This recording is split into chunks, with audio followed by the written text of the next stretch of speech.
पूर्व ऐतिहासिक काल एवं आद्य ऐतिहासिक काल, prehistoric period and proto historic period. पूर्व ऐतिहासिक काल एवं आद्य ऐतिहासिक काल, prehistoric period and proto historic period. पूर्व ऐतिहासिक काल उसे कहा जाता है जिस काल के अध्ययन में केवल पुरातात्विक सामग्री ही उपलब्ध हो परंतु साहित्यिक साक्ष्य उपलब्ध नहीं हो। जिस काल के अध्ययन के लिए पुरातात्विक और साहित्यिक दोनों प्रकार की सामग्रियां उपलब्ध हों परंतु साहित्यिक साक्ष्य का उपयोग नहीं हो पा रहा हो, तो हम उसे आद्य ऐतिहासिक काल कह सकते हैं। इस आधार पर हड़प्पा सभ्यता एवं वैदिक सभ्यता को भी आद्य ऐतिहासिक काल में रख दिया जाता है, क्योंकि पहले के पास एक लिपि तो है परंतु उस लिपि को पढ़ा नहीं जा सका है, जबकि दूसरे के पास भाषा है किंतु लिपि नहीं है। परंतु विभाजन का एक दूसरा आधार भी है। इसके अनुसार जिस काल में कृषि की शुरुआत नहीं हुई हो उसे पूर्व ऐतिहासिक काल कहते हैं। दूसरे शब्दों में, पूर्व ऐतिहासिक काल के क्रम में हम उन आदिमानवों का अध्ययन करते हैं जो पत्थर के उपकरणों का प्रयोग करते थे तथा शिकार एवं खाद्य संग्रह पर निर्भर थे। उदाहरण के लिए पुरापाषाण काल एवं मध्यपाषाण काल। वहीं दूसरी तरफ जिस काल में कृषि कार्य आरंभ हुआ उसे आद्य ऐतिहासिक काल करार दिया गया, अर्थात आद्य ऐतिहासिक काल में उन समुदायों का अध्ययन किया जाता है जो खाद्य संग्रह से खाद्य उत्पादन की अवस्था में पहुंच चुके थे। इस आधार पर नवपाषाण काल और ताम्रपाषाण काल को भी आद्य ऐतिहासिक काल के अंतर्गत रख दिया जाता है। पुरापाषाण काल लाखों वर्ष पूर्व से लेकर 10,000 ईसा पूर्व तक भारत में आरंभिक मानव के विकास को प्रस्तर युग से जोड़कर देखा जा सकता है। भारतीय उपमहाद्वीप में पुरापाषाण काल से मानव गतिविधियां देखने को मिलती हैं। इस काल में मानव शिकारी एवं खाद्य संग्राहक था।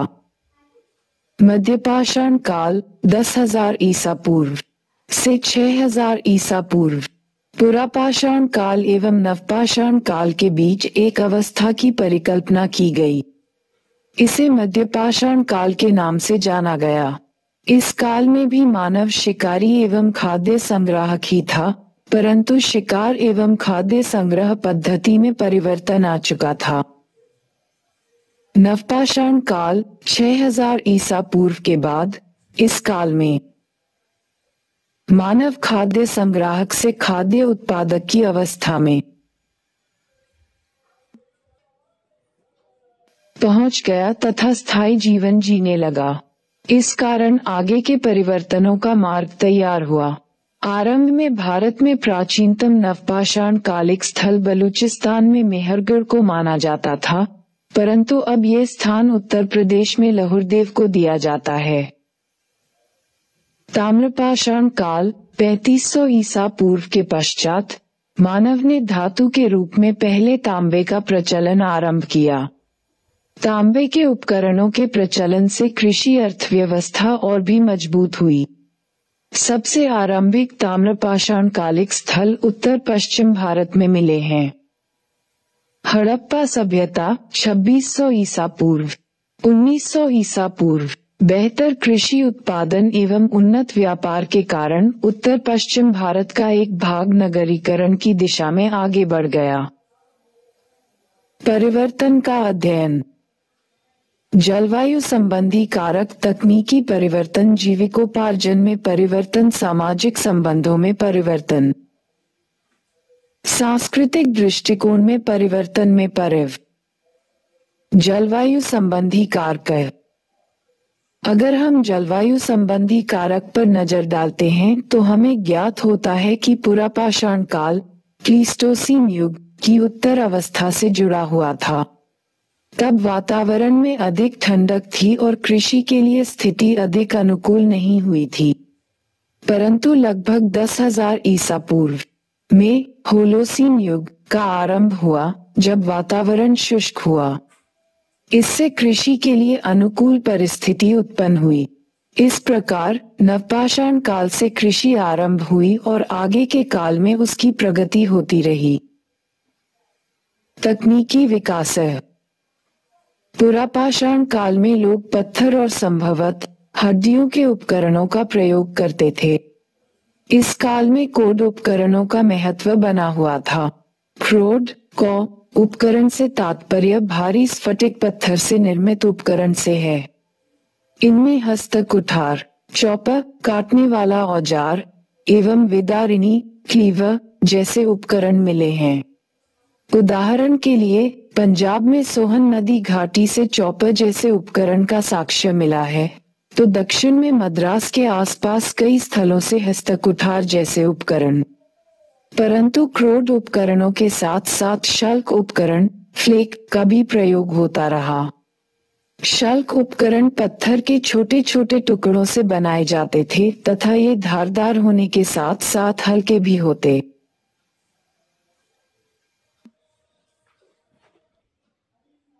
थे।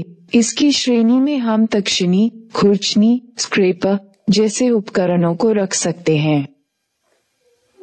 मध्यपाषाण काल तक आकर माइक्रोलिथ जैसे उपकरणों का विकास देखने को मिलता है।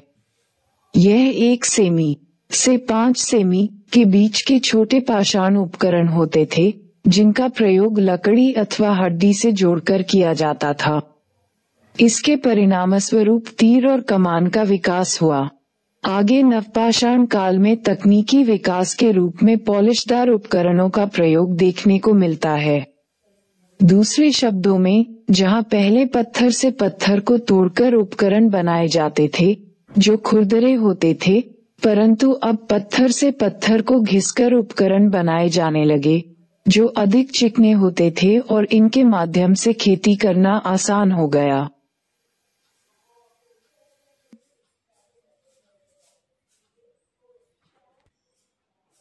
जीविकोपार्जन में परिवर्तन है। पुरापाषाण काल में मानव मुख्यतः शिकारी एवं खाद्य संग्राहक था। शिकार की तुलना में खाद्य संग्रह निश्चय ही ज्यादा महत्वपूर्ण रहा होगा, क्योंकि जो संग्रह किया हुआ खाद्य था उसे सुरक्षित रखना अधिक आसान था। यद्यपि मध्यपाषाण काल में भी लोग मुख्यतः शिकारी और खाद्य संग्राहक ही बने रहे, परंतु शिकार एवं खाद्य संग्रह की तकनीकी में परिवर्तन आ गया था। तीर और कमान के प्रयोग से अब बड़े पशुओं के साथ साथ छोटे पशु एवं पक्षियों का शिकार करना भी संभव हुआ। साथ ही मछली पकड़ने की कला भी विकसित हुई। इस कारण खाद्यान्न की उपलब्धता बढ़ गई। फिर इस काल में हमें पशुपालन का आरंभिक साक्ष्य मध्य प्रदेश के आदमगढ़ एवं राजस्थान के बागोर से मिलता है। यद्यपि इस काल में खेती की शुरुआत नहीं हुई थी, जंगली किस्म के अनाजों का प्रयोग आरंभ हो गया था, परंतु नवपाषाण काल में आकर जीविकोपार्जन के क्षेत्र में प्रमुख परिवर्तन आया। अब मानव शिकारी और खाद्य संग्राहक से खाद्य उत्पादक की अवस्था में पहुंच गया और फिर इतिहास में महत्वपूर्ण परिवर्तन शुरू हुए। इस काल में नियमित रूप में पशुपालन एवं कृषि कार्य आरंभ हुआ। वैसे तो मृदभांडों के प्रयोग का साक्ष्य मध्यपाषाण काल से ही मिलने लगता है, किंतु नियमित रूप में इनका प्रयोग नवपाषाण काल में आरंभ हुआ। नवपाषाण काल को नवपाषाण क्रांति का नाम दिया जाता है, क्योंकि जब कृषि कार्य आरंभ हुआ तो फिर आर्थिक, सामाजिक और राजनीतिक क्षेत्र में महत्वपूर्ण परिवर्तनों को प्रोत्साहन मिला। आगे प्रथम धातु के रूप में तांबे का प्रचलन आरंभ हो गया। इसे ताम्रपाषाण काल के नाम से जाना जाता है। चूंकि तांबे के उपकरण पत्थर के उपकरण से कहीं अधिक बेहतर थे, इसलिए ताम्रपाषाण काल में आकर कृषि अर्थव्यवस्था और भी मजबूत हुई। सामाजिक परिवर्तन। पुरापाषाण काल में समाज समतामूलक समाज का उदाहरण है। इसे वैन सोसाइटी का नाम दिया जाता है। लोग शिकार और खाद्य संग्रह से उतना ही अर्जन करते थे जितना खपत हो जाता था और अतिरिक्त उत्पादन की गुंजाइश नहीं थी। अब जहाँ तक पुरुष महिला संबंध का सवाल है तो इस संबंध में मानवशास्त्रियों की सामान्य धारणा है कि महिलाओं की स्थिति का निर्धारण उत्पादन में उसकी भागीदारी के आधार पर किया जा सकता है। चूंकि महिलाएं मुख्यतः खाद्य संग्रह से जुड़ी हुई थी और शिकार की तुलना में खाद्य संग्रह को अधिक महत्व प्राप्त था, इसलिए सामान्यतः महिलाओं की स्थिति समाज में अधिक बेहतर रही होगी।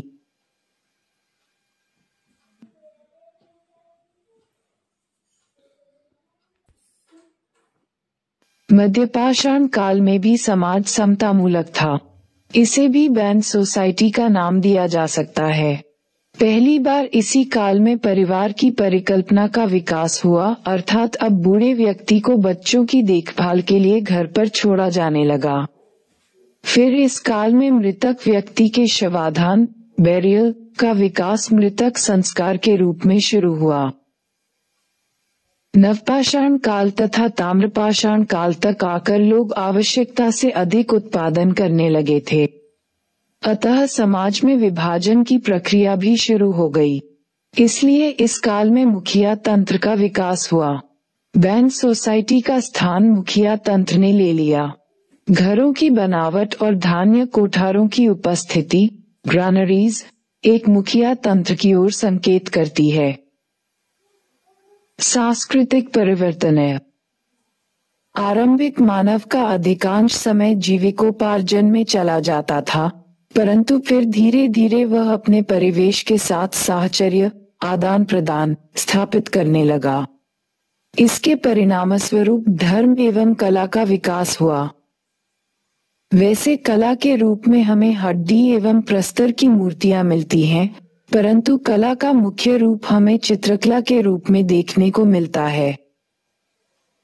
चित्रकला का विकास वैश्विक संदर्भ में चित्रकला का विकास पुरापाषाण काल से ही माना जाता है।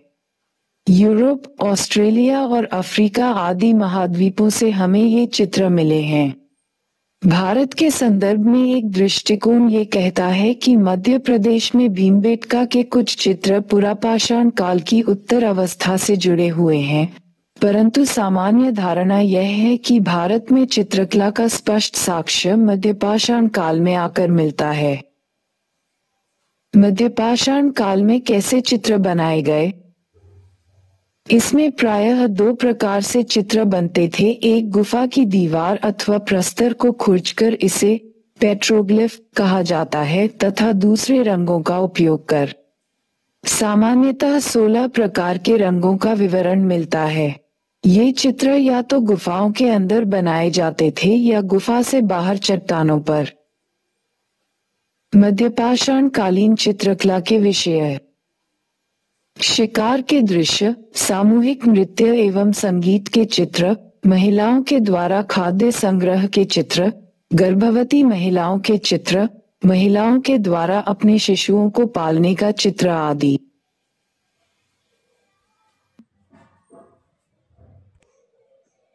मध्यपाषाण कालीन चित्रों से तात्पर्य: संभव है लिपि की अनुपस्थिति में मध्यपाषाण कालीन मानव इन चित्रों के माध्यम से अपने भाव को अभिव्यक्त करने का प्रयास कर रहे थे। लिपि के अभाव में ये चित्र ही बोलते प्रतीत होते हैं। ये भी संभव है कि शिकार पर जाने से पहले वे इन चित्रों के माध्यम से किसी अनुष्ठान को पूरा करते ताकि उन्हें बेहतर रूप में शिकार मिल सके। इसका अर्थ है कि इन चित्रों का आनुष्ठानिक महत्व भी था। मध्यपाषाण कालीन चित्रों का महत्व: लिपि की अनुपस्थिति में चित्र बोलते प्रतीत होते हैं। शिकार वाले दृश्य से ऐसा प्रतीत होता है कि लोगों के मन में करुणा का भाव जग रहा था। प्रायः शिकार के दृश्य में शिकारियों को सशरीर न दर्शाकर सांकेतिक रूप में दर्शाया गया है। इसका अर्थ है कि शिकार के मध्य जो पशु हत्या होती थी उससे उन्हें पीड़ा होती थी, इसलिए वे अपने आप को उससे सीधे तौर पर नहीं जोड़ना चाहते थे। उसी प्रकार अकेला शिकार का चित्र न होना भी इस बात को दर्शाता है कि मानव अपने आप को हिंसा से प्रत्यक्ष रूप से नहीं जोड़ना चाहता था। सामूहिक दावत एवं समारोह के चित्र ये दर्शाते हैं कि उनके जीवन में अब सामूहिकता की भावना प्रबल हो रही थी, अर्थात अब समुदाय की भावना मजबूत होने लगी थी। इन चित्रों में जो नृत्य एवं संगीत के दृश्य हैं, वे दर्शाते हैं कि लोगों के जीवन में लय की तलाश आरंभ हो गई थी। मध्यपाषाण कालीन चित्रकला में सौंदर्य बोध है।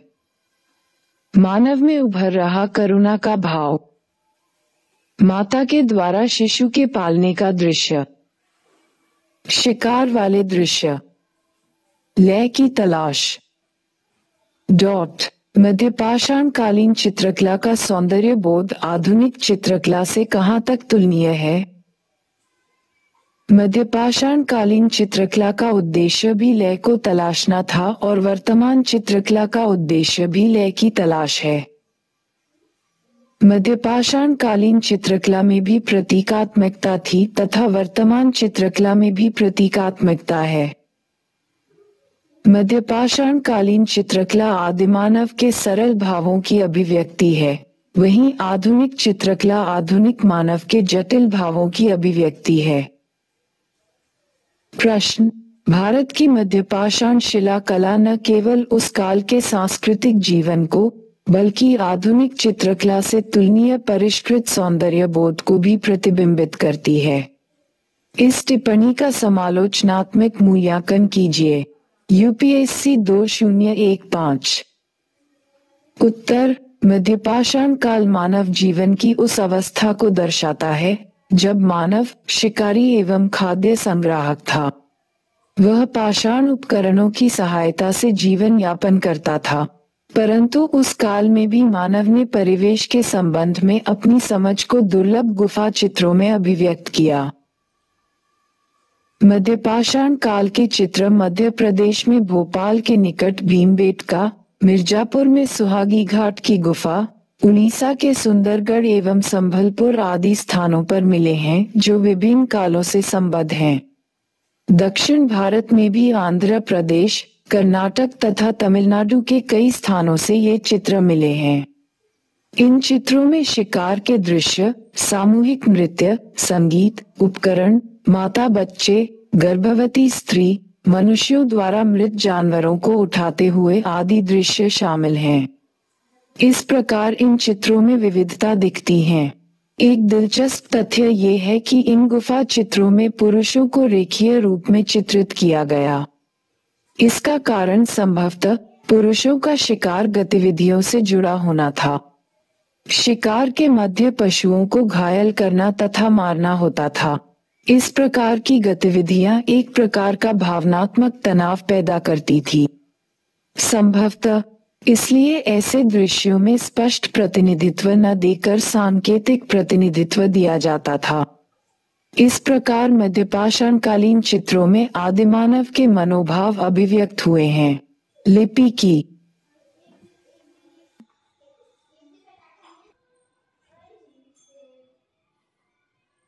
अनुपस्थिति में चित्र भी बोलने का प्रयास करते नजर आते हैं। सांकेतिकता तथा विविधता में ये कला कहीं कहीं आधुनिक चित्रकला के निकट प्रतीत होती है, यद्यपि दोनों के स्वरूप में अंतर है।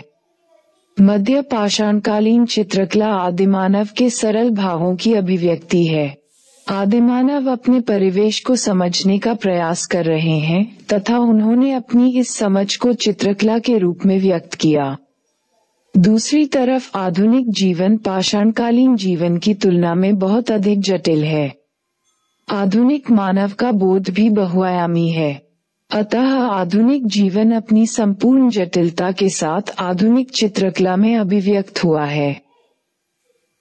हम मध्यपाषाण कला का अध्ययन क्यों करते हैं? इन कलाओं के माध्यम से हम हजारों वर्ष पीछे जाकर आरंभिक मानव की सोच, दृष्टिकोण तथा सौंदर्य बोध को समझने का प्रयास करते हैं, क्योंकि वे मानव सभ्यता की विरासत हैं, इसलिए इनका आज भी महत्व है।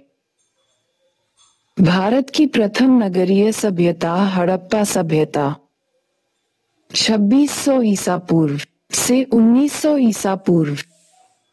हड़प्पा सभ्यता जैसी एक असाधारण सभ्यता की जड़ कहाँ है? हड़प्पा सभ्यता जैसी उन्नत सभ्यता का अध्ययन इतिहासकारों के लिए हमेशा दिलचस्पी एवं चुनौती का विषय रहा है। मुख्य प्रश्न ये है कि जब भारतीय उपमहाद्वीप के अन्य क्षेत्र विकास के निम्न स्तर पर थे, तो कुछ खास क्षेत्र नगरीकरण की अवस्था में कैसे पहुंच गए। कुछ ब्रिटिश विद्वानों ने प्राचीन भारतीयों की भूमिका को कम करने के लिए मेसोपोटामिया से इसकी उत्पत्ति को दर्शाने का प्रयास किया, परंतु हड़प्पा सभ्यता मेसोपोटामिया की सभ्यता की तुलना में कहीं अधिक उन्नत थी। इसकी नगर निर्माण योजना अद्वितीय थी तथा इसकी लिपि एवं मोहरें भी अलग थीं। इसलिए हड़प्पा सभ्यता को मेसोपोटामियाई उत्पत्ति कहना बिल्कुल ही उचित नहीं है। बाद के काल के शोधों से लगभग इसकी देशी उत्पत्ति सिद्ध हो चुकी है। उत्तर पश्चिम की नदी घाटी में बाढ़ से लाई गई जलोढ़ मिट्टी काफी उपजाऊ सिद्ध हुई। इस कारण लोग आवश्यकता से अधिक अनाजों का उत्पादन करने लगे।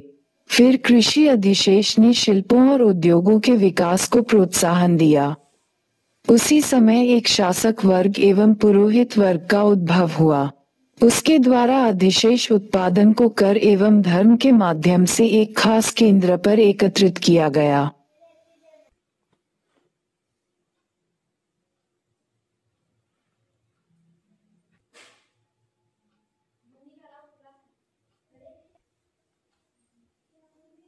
फिर वही समय है कि जब धान्य कोठारों का विकास हुआ, तांबे से कांसे का विकास हुआ।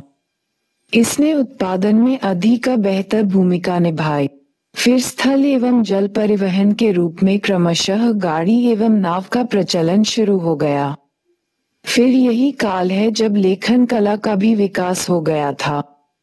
उपर्युक्त विकास का परिणाम था लगभग 2600 ईसा पूर्व में एक उन्नत नगरीय सभ्यता का विकास। इसे एक विलक्षण सभ्यता क्यों माना जाता है? कई कारकों ने इसे एक विलक्षण सभ्यता के रूप में स्थापित किया और निश्चय ही इनमें सबसे महत्वपूर्ण कारक है हड़प्पा सभ्यता की उन्नत नगर निर्माण योजना। इन कारकों को निम्नलिखित रूप में समझा जा सकता है। उन्नत नगर निर्माण योजनाएं। हड़प्पा सभ्यता के समानांतर पश्चिम एशिया में मेसोपोटामिया की सभ्यता और उत्तरी पूर्वी अफ्रीका में मिस्र की सभ्यताएं थीं। ये सभी समकालीन व नगरीय सभ्यताएं थीं, परंतु हड़प्पा सभ्यता की नगर निर्माण योजना सबसे विलक्षण थी। सामान्यतः हड़प्पाई नगर दो भागों में विभाजित होता था। पश्चिमी भाग में दुर्ग क्षेत्र होता था तथा पूर्वी भाग में निचला शहर। दुर्ग क्षेत्र में शासक वर्ग के लोग रहते थे, जबकि निचले क्षेत्र में जनसामान्य लोग। हड़प्पाई नगरों की योजना ग्रिड प्रणाली पर आधारित थी। मुख्य सड़क की चौड़ाई लगभग 10 मीटर होती थी और दो सड़कें एक दूसरे को समकोण पर काटती थीं। सड़कों के किनारे मकान निर्मित किए जाते थे। ये पक्की ईंटों से निर्मित होते थे। सामान्यतः मकान एक मंजिला होता था, परंतु बहुमंजिले मकान के भी उदाहरण मिलते हैं। मकान के प्रांगण में कुआं होता था तथा ऊपर की मंजिल पर जाने के लिए सीढ़ियां होती थीं। उनकी जल निकास प्रणाली समकालीन विश्व में दुर्लभ थी। ऊपर की मंजिल से जल निकासी के लिए निकास पाइप होता था। वह पीछे गली को नाली से मिलता था और गली की नाली मुख्य सड़क की नाली से जुड़ी होती थी। मुख्य सड़क की नाली की सफाई के लिए नरमुखे मैनहोल भी बने होते थे। उनके द्वारा अपनाई गई जल संरक्षण की नीति भी अद्वितीय है। इसका ज्वलंत उदाहरण है गुजरात का धौलावीरा। हड़प्पाई नगरों में बेहतर गवर्नेंस देखने को मिलता है, क्योंकि नगर निर्माण के नियमों में कहीं भी उल्लंघन नहीं मिलता है। जनसामान्य की स्थिति। अगर हम अन्य समकालीन सभ्यताओं से हड़प्पा सभ्यता के शासक वर्ग की तुलना करते हैं तो अंतर स्पष्ट हो जाता है। हड़प्पाई शासक वर्ग के लोगों की दृष्टि अपेक्षाकृत समतामूलक थी, जहां मेसोपोटामिया एवं मिस्र के शासक वर्ग ने अत्यधिक संसाधन का उपयोग क्रमशः जिगगुरत, मंदिर तथा पिरामिड, स्मारक के निर्माण पर खर्च किया था, जबकि जनसामान्य झोपड़ी अथवा कच्ची ईंटों के मकान में रहते थे। वहीं हड़प्पाई शासक वर्ग ने सार्वजनिक भवनों के निर्माण पर कम खर्च किया, जबकि जनसामान्य के जीवन स्तर को ऊंचा उठाया। जनसामान्य पक्की ईंटों के मकान में रहते थे। हड़प्पा सभ्यता के अंतर्गत लोगों ने दुर्लभ नागरिक सुविधाओं का उपभोग किया। प्रश्न: सिंधु घाटी सभ्यता की नगरीय आयोजना और संस्कृति ने किस सीमा तक वर्तमान युगीन नगरीकरण को निवेश इनपुट प्रदान किए हैं? चर्चा कीजिए। यूपीएससी 2014। उत्तर: सिंधु घाटी की सभ्यता ने, जो भारतीय उपमहाद्वीप में पहली नगरीय क्रांति का प्रतिनिधित्व करती थी, भारत के भावी नगरीकरण पर भी अपना प्रभाव छोड़ा। इसकी नगर निर्माण योजना तथा नगरीय जीवन पद्धति का कुछ हद तक बाद में भी अनुकरण किया जाता रहा। नगर निर्माण में हड़प्पाई लोगों ने आयोजना प्लानिंग को विशेष महत्व दिया था। प्रत्येक महत्वपूर्ण नगर 2 खंडों में विभाजित था, दुर्ग एवं निचला शहर। वर्तमान नगरों में भी सरकारी संस्थानों को रिहायशी इलाके से पृथक रखने की पद्धति प्रचलित है। हड़प्पा सभ्यता के अंतर्गत सड़क, गली एवं जल प्रबंधन अनुकरणीय था। वर्तमान नगरों में भी मुख्य सड़क के निर्माण पर विशेष बल दिया जाता है। उसी प्रकार गली एवं जल निकासी की प्रणाली भी नगर निर्माण की आदर्श योजना में शामिल होती है। फिर हड़प्पाई लोगों ने बड़ी संख्या में पकाई गई ईंटों का प्रयोग किया था। वर्तमान में भी निर्माण कार्य में ईंटों का महत्व बना हुआ है। इसके अतिरिक्त हड़प्पाई नगरों की ही तरह वर्तमान भारतीय नगरों का भी बहुसांस्कृतिक चरित्र है। किंतु कुछ बातों में हम हड़प्पाई नगरीकरण से सीख नहीं ले पाए हैं। उदाहरण के लिए, हड़प्पाई लोगों का गवर्नेंस कहीं बेहतर प्रतीत होता है तथा उनका क्रियान्वयन पक्ष भी चुस्त रहा है। अंत में वर्तमान नगर निर्माण की रूपरेखा तैयार करते हुए हमें इस बात के प्रति सावधान रहने की जरूरत है कि आखिर क्यों अपनी तमाम विलक्षणताओं के बावजूद भी हड़प्पाई नगर धारणीय सस्टेनेबल नहीं हो सके थे। हड़प्पाई संस्कृति, धर्म एवं कला। धर्म के 2 रूप होते हैं, अनुष्ठानिक कर्मकांड एवं तत्व चिंतन दार्शनिक पक्ष। साहित्यिक साक्ष्य के अभाव में हमें हड़प्पाई धर्म का दार्शनिक पक्ष तो ज्ञात नहीं हो पाता, परंतु पुरातत्व के आधार पर हम हड़प्पाई धर्म के कर्मकांड वाले पक्ष को जान सके हैं, जो इस प्रकार है। इस सभ्यता में लोग उत्पादक शक्ति की पूजा करते थे, अर्थात मातृ देवी की पूजा, पृथ्वी की पूजा, अग्नि की पूजा अथवा यज्ञ, इन सभी का संबंध उत्पादक शक्ति से रहा था। हड़प्पाई धर्म का स्वरूप बहुदेववादी था, अर्थात एक से अधिक देवताओं की पूजा होती थी, यथा पाशुपत शिव की पूजा, मातृ देवी की पूजा, पृथ्वी पूजा, पशु पूजा, नाग पूजा, अग्नि पूजा, जल पूजा आदि।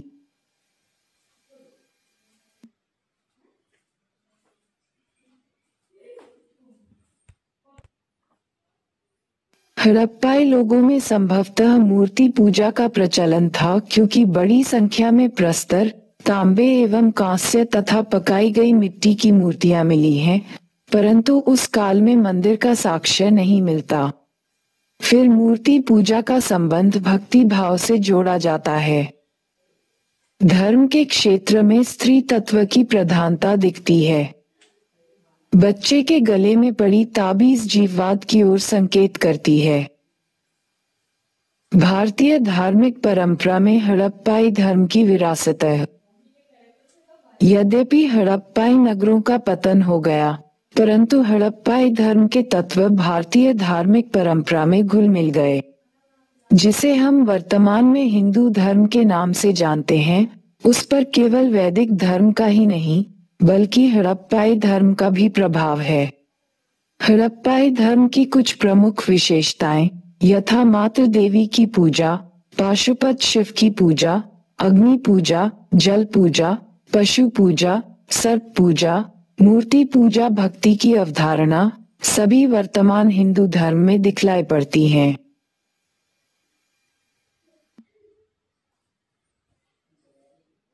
हड़प्पाई कला की विशेषताएं। हड़प्पाई लोगों की सौंदर्य अभिरुचि उनकी कला के माध्यम से व्यक्त होती है।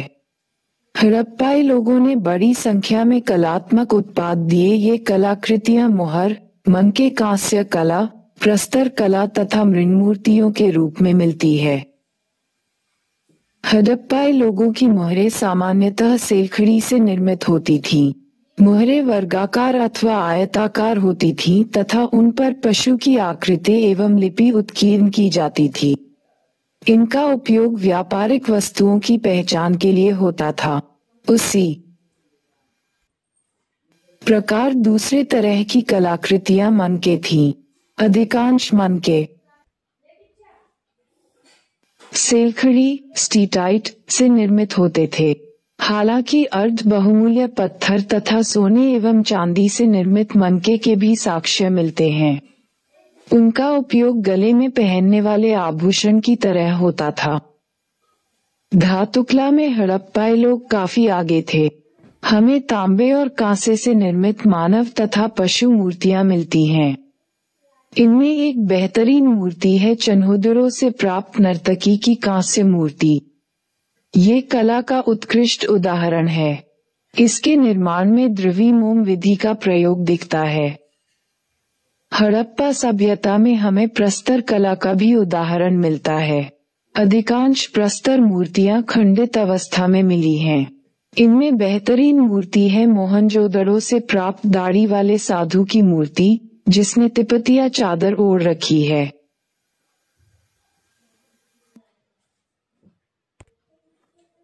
हड़प्पा सभ्यता के अंतर्गत बड़ी संख्या में मृन्मूर्तियां मिली हैं। इनमें मानव, पशु, पक्षी सभी की मूर्तियां मिली हैं। सामान्यतः पुरुषों की तुलना में महिलाओं की मूर्तियों की संख्या अधिक है। ये मिट्टी की पकाई गई मूर्तियां होती थीं। इनका उपयोग या तो पूजा के लिए होता था या फिर इनका उपयोग बच्चों के खिलौने के रूप में होता था। किंतु हाल में एक धारणा उभरकर आई है कि प्रायः नगरीय जीवन में मृन्मूर्तियों का उपयोग घरों को सजाने के लिए होता है।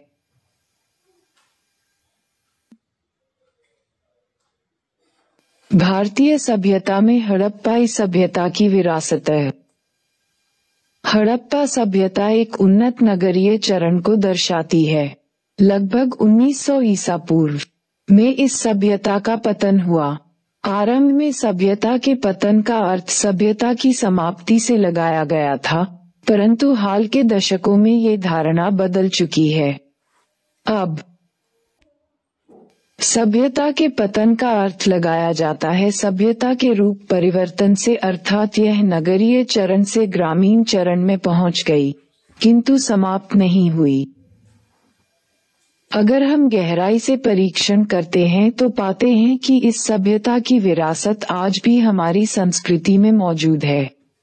इसे निम्नलिखित रूप में समझा जा सकता है।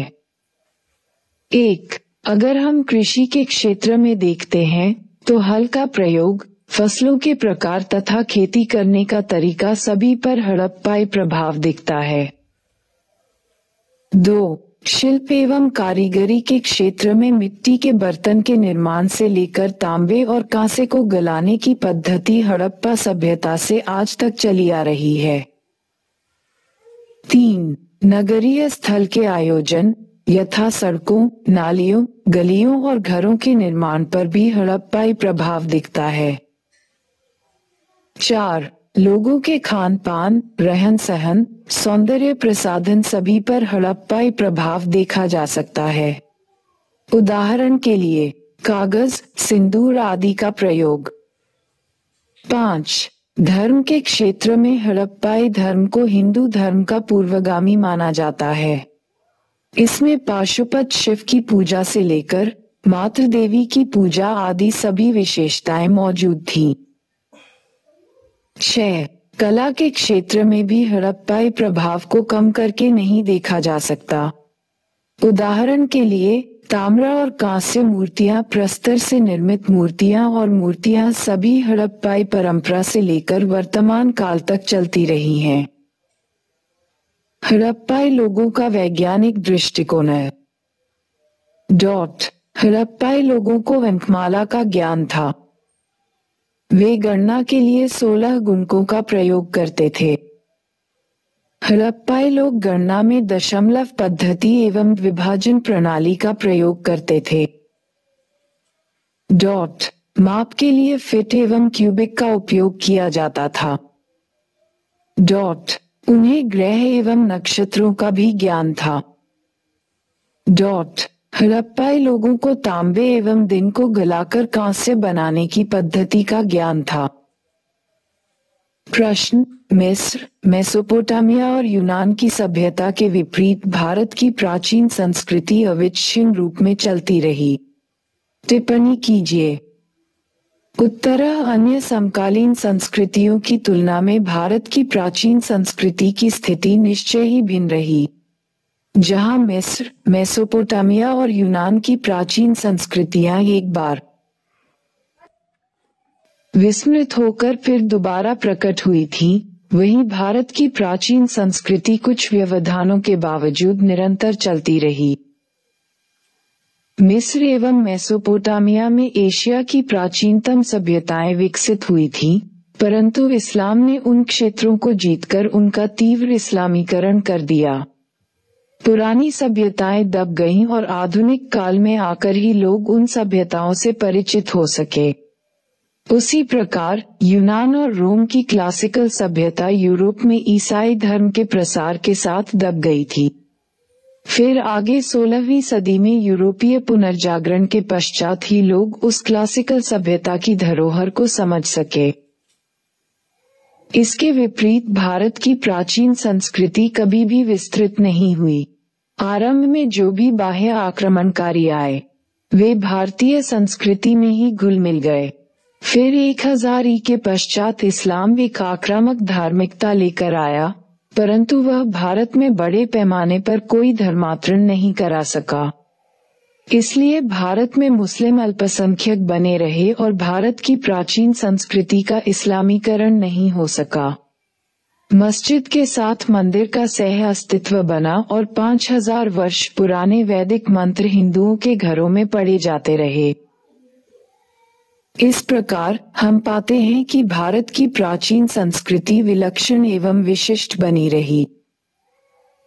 मॉडल प्रश्न 1. वैसे तो लगभग 1900 ईसा पूर्व तक हड़प्पा सभ्यता का पतन हो गया, परंतु हड़प्पा सभ्यता की विरासत भारतीय संस्कृति में बाद में भी विद्यमान रही। इस कथन का परीक्षण कीजिए। हड़प्पा सभ्यता के पश्चात की अवस्था। तांबे का युग,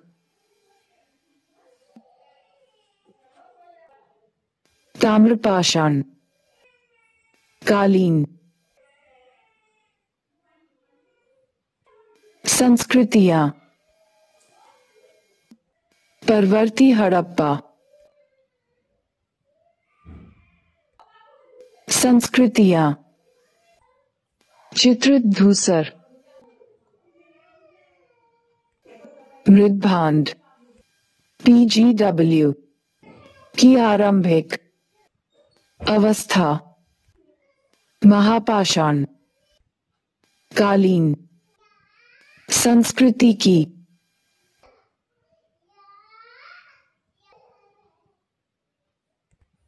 आरंभिक अवस्था, लौह युग 1100 ईसा पूर्व के पश्चात, चित्रित धूसर, मृदभांड, PGW का दूसरा चरण, दक्षिण भारत की महापाषाण कालीन संस्कृति,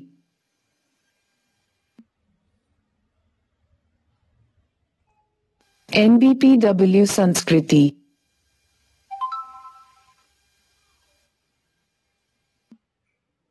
हड़प्पा सभ्यता के पतन के पश्चात भारतीय उपमहाद्वीप में विभिन्न संस्कृतियों की निम्नलिखित स्थिति रही, जैसा कि हम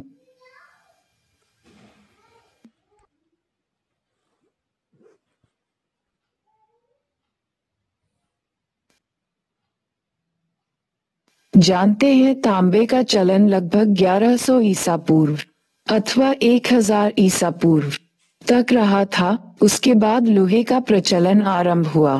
अतः विभिन्न संस्कृतियों को तांबे के चरण एवं लौह चरण में बांटकर देख सकते हैं। ताम्रयुग, इसके अंतर्गत हम निम्नलिखित संस्कृतियों की चर्चा कर सकते हैं। ताम्रपाषाण कालीन संस्कृतियां हड़प्पा सभ्यता के पतन के पश्चात हड़प्पाई शिल्पी विभिन्न क्षेत्रों में फैल गए। इससे तांबे के ज्ञान का और अधिक प्रसार हुआ। यह एक प्रमुख कारण था कि हड़प्पा सभ्यता के पतन के पश्चात ताम्रपाषाण कालीन बस्तियों और संस्कृतियों का और भी अधिक प्रसार देखा गया। उदाहरण के लिए मध्य भारत में कायथा संस्कृति एवं मालवा संस्कृति, दक्षिणी पूर्वी राजस्थान में आहार अथवा बनास संस्कृति तथा महाराष्ट्र में जोड़वे संस्कृति। परवर्ती हड़प्पा संस्कृति, ये संस्कृतियां भी अपने स्वरूप में ताम्रपाषाण कालीन थीं, परंतु चूंकि इनका विकास हड़प्पा सभ्यता वाले क्षेत्र में हुआ था और ये हड़प्पा सभ्यता की विरासत को लेकर चल रही थीं, इसलिए इन्हें परवर्ती हड़प्पा संस्कृति का नाम दिया जाता है। इन संस्कृतियों में हम पंजाब, हरियाणा एवं बहावलपुर में कब्रगाह एच संस्कृति, चन्हुदड़ों में झूकर संस्कृति, गुजरात में लाल चमकीले मृदभान संस्कृति का विवरण दे सकते हैं।